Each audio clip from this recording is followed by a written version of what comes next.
एक बहुत ही पिछड़ा गांव था। वहां लड़कियों की आबादी साल दर साल कम होती जा रही थी। गांव के ज्यादातर लोग लड़का पैदा होने को गौरव मानते थे, और वहीं दूसरी तरफ यदि किसी के घर में कन्या पैदा हो जाए तो उसे हीन भावना से देखने लगते थे। उसी गांव में 4 भाइयों का एक परिवार रहता था। सभी भाइयों की शादी हो चुकी थी, लेकिन 3 भाई जो सबसे बड़े थे, उनकी औलादों में केवल लड़कियां ही थीं। पूरा खानदान लड़के की आस लगाए बैठा था। तभी उन्हें एक दिन सबसे छोटी बहू, जिसका नाम सीमा था, उसके गर्भवती होने की खबर मिलती है। पूरे परिवार में खुशियों की उमंग छा जाती है। सभी लड़का पैदा होने के इंतजार में छोटी बहू का खूब ख्याल रखते हैं। सीमा का पति अनिल, जो कि कपड़े की दुकान चलाता था, वह भी अपने बच्चे का बेसब्री से इंतजार करता है। परिवार के सभी लोग जानना चाहते थे कि सीमा के गर्भ में लड़का है या लड़की। वह तय करते हैं कि सीमा को गर्भ के लिंग के परीक्षण के लिए अस्पताल ले जाना चाहिए, लेकिन सीमा बच्चे की जांच करने के लिए अस्पताल नहीं जाना चाहती। दरअसल सीमा पहली बार मां बन रही थी, और उसके लिए लड़का या लड़की दोनों ही अनमोल थे। उसे लग रहा था कि यदि उसके गर्भ में लड़की हुई तो परिवार के सभी लोग उससे नफरत करने लगेंगे, और वह किसी को नाराज नहीं करना चाहती। लेकिन अनिल सीमा को अस्पताल ले जाने के लिए मना लेता है। वह उसे विश्वास दिलाता है कि मुझे कोई फर्क नहीं पड़ता कि तुम लड़के को जन्म दो या लड़की को, बस मुझे पिता बनना है। सीमा अनिल के साथ अस्पताल पहुंच जाती है। अस्पताल में अनिल का एक दोस्त कंपाउंडर था, और इस वजह से लिंग परीक्षण का काम जल्दी हो जाता है। परीक्षण की रिपोर्ट में सीमा के गर्भ में लड़की होने की पुष्टि होती है। परिवार को जैसे ही पता चलता है कि सीमा लड़की को जन्म देने वाली है, परिवार में मातम छा जाता है। पूरा परिवार मिलकर अनिल को समझाता है कि यह लड़की हमें नहीं चाहिए। वैसे भी परिवार में इतनी सारी लड़कियां हैं, और अब एक और लड़की से परेशानियां बढ़ती जाएंगी।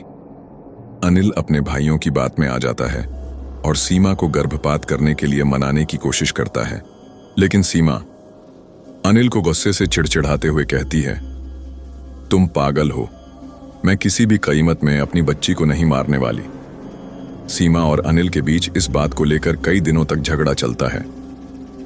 एक दिन सीमा अचानक अपने कमरे में बेहोश हो जाती है।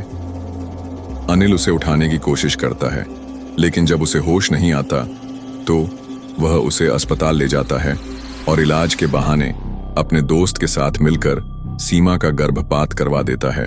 और जैसे ही सीमा होश में आती है तो उसकी दुनिया उजड़ चुकी होती है।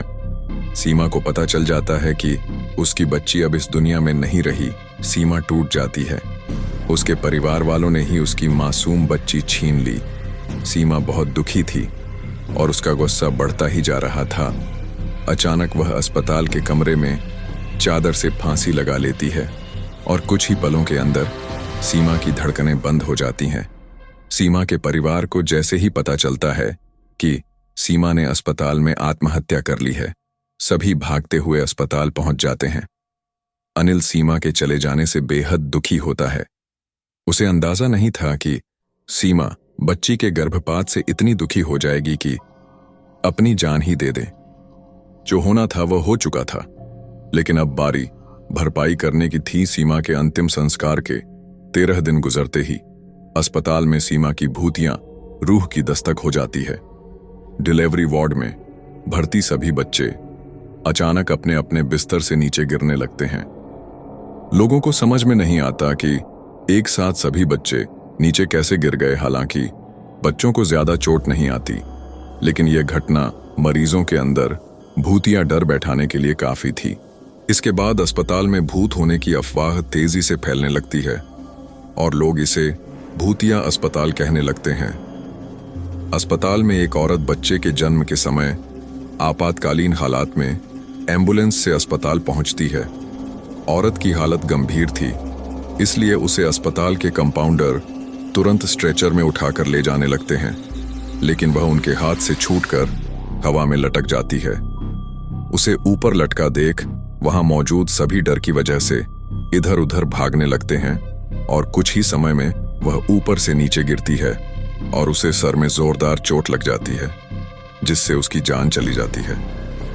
एक माँ सीमा के गुस्से की भेंट चढ़ चुकी थी। अस्पताल में रहस्यमय तरीके से मौत अखबारों की सुर्खियां बन जाती हैं और देखते ही देखते अस्पताल को बंद करने की बात होने लगती है। लेकिन शहर में इससे बड़ा अस्पताल दूसरा कोई नहीं था। इस अस्पताल को शहर की जीवन रेखा कहा जाता था। लेकिन भूतिया अस्पताल अब केवल अफवाहों तक ही सीमित नहीं था। इस बात को वास्तविक आधार मिल चुका था और अब लोगों को पूरा यकीन था कि अस्पताल में कोई न कोई भूत तो जरूर है, क्योंकि कई हादसे निरंतर हो रहे थे। अस्पताल प्रबंधन मुद्दे को गंभीरता से लेते हुए अस्पताल में झाड़ फूंक करने के लिए एक बहुत प्रतिष्ठित ओझा को बुलाते हैं।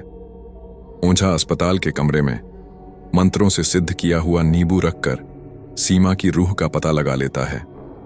देखते ही देखते नींबू का कलर सुर्ख लाल हो जाता है। उस कमरे में मौजूद अस्पताल के कर्मचारी एक दूसरे का मुंह देखने लगते हैं। ओझा अस्पताल के कर्मचारियों से कहता है कि इस अस्पताल में एक दुखियारी मां की आत्मा है, जिसके बच्चे का गर्भपात किया गया था। इसलिए वह इस अस्पताल में किसी को भी मां नहीं बनने देना चाहती। अस्पताल प्रबंधन को सीमा के गर्भपात के बारे में कोई जानकारी नहीं थी, क्योंकि वह गर्भपात अनिल और उसके कंपाउंडर दोस्त ने गुप्त तरीके से किया था। सच्चाई का पता लगाने के लिए ओझा अपनी मंत्र शक्ति से सीमा की रूह को सबके सामने बुला लेता है। सीमा का भूतिया साया आते ही सभी चीजें इधर उधर बिखरने लगती हैं। टेबल कुर्सियां पलट जाती हैं और अचानक वह कंपाउंडर जिसने सीमा का गर्भपात किया था अजीब हरकतें करने लगता है। उसके स्वर बदल जाते हैं। ओझा तुरंत उसे बालों को पकड़कर वहीं बैठने को कहता है। दरअसल ओझा को पता चल चुका था कि सीमा की आत्मा कंपाउंडर के अंदर आ चुकी है। वह सीमा की रूह से पूछता है, बताओ किसने तुम्हारा गर्भपात किया था? हम उसे कानूनन सजा दिलवाएंगे, लेकिन तुम इन मासूम बच्चों की हत्या मत करो। तभी वह कंपाउंडर जिसके अंदर सीमा की रूह समाई हुई थी जोर जोर से अपना ही नाम लेकर चिल्लाता है, अजय और अनिल दोनों ने मेरी बच्ची की जिंदगी छीनी है, लेकिन उसके लिए मेरे ससुराल का पूरा परिवार भी जिम्मेदार है। जब तक इन सबको इनकी गुनाहों की सजा नहीं मिलेगी, तब तक मैं इस अस्पताल में किसी को भी चैन से नहीं जीने दूंगी। अस्पताल प्रबंधन अपने उस कंपाउंडर का सारा बयान रिकॉर्ड कर रहा था और इसी रिकॉर्डिंग के दौरान वह कंपाउंडर एक कैंची लेकर अपने गले में घुसेड़ देता है और तुरंत जमीन पर गिरकर तड़पने लगता है। ओझा भूतिया आत्मा का इतना विकराल रूप देखकर कुछ पल के लिए सहम जाता है। तभी अस्पताल के कर्मचारी कंपाउंडर को तुरंत उठाकर आपातकालीन कक्ष लाते हैं, लेकिन बदकिस्मती से वह अपनी मौत से लड़ने में असफल हो जाता है। सीमा ने कंपाउंडर से तो अपना बदला ले लिया था, अब बारी थी अनिल और उसके परिवार की। कंपाउंडर की हत्या से मामला पुलिस के संज्ञान में आता है और एक के बाद एक कड़ी जुड़ाने के बाद पुलिस अनिल और उसके परिवार के सभी सदस्यों को सीमा के गर्भपात के जुर्म में गिरफ्तार कर लेती है, जिससे कहीं न कहीं सीमा की आत्मा को थोड़ा शांति तो मिलती है और अस्पताल से सीमा की दहशत का साया गायब हो जाता है।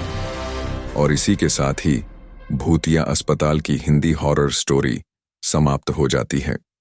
दोस्तों, आपको ये कहानी कैसी लगी हमें कमेंट में जरूर बताएं।